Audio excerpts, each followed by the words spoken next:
decisions. Is he a dangerous religious fanatic? He says he is simply a soldier for Islam.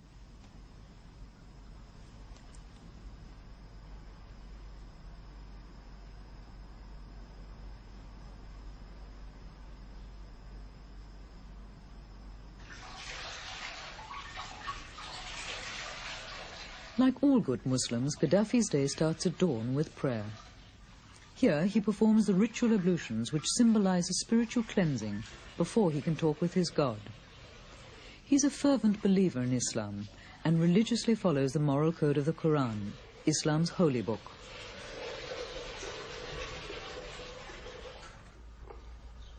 "7 a.m. Breakfast is a simple meal. A glass of milk, coffee and a piece of bread. It's a soldier's house, furnished right out of the local store and identical to the other officers' homes in the Tripoli barracks.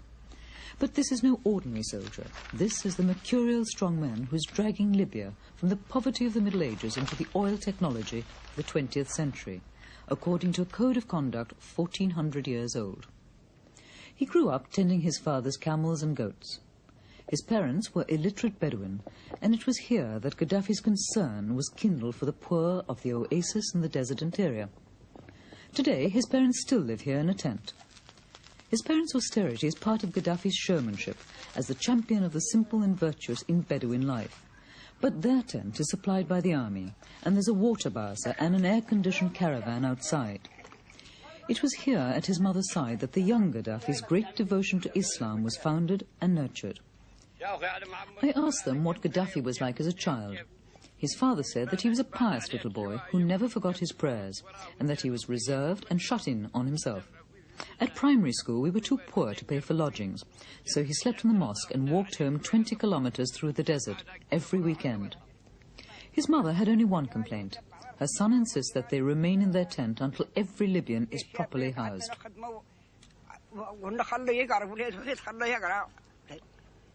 Leaving home, Gaddafi collects his British-style baton and cap.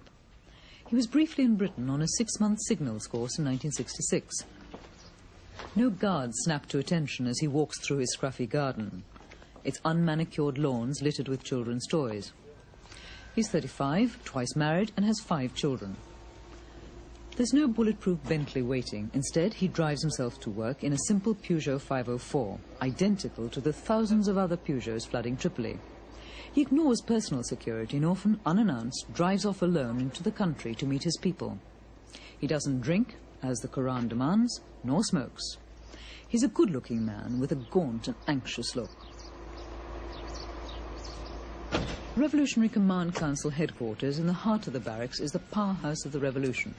It's a sort of White House, Pentagon and Whitehall all rolled into one, and protected by a stable of tanks and heavily armed soldiers that we were not allowed to film. It's 7:20 in the morning and Gaddafi is the first to arrive. He's an individualist and is scorned by intellectuals for what they see as his naivety and appalling ignorance of the world. The revolution succeeded in achieving direct democracy, which everyone had thought impossible. It had always been the dream of humanity, philosophers and thinkers.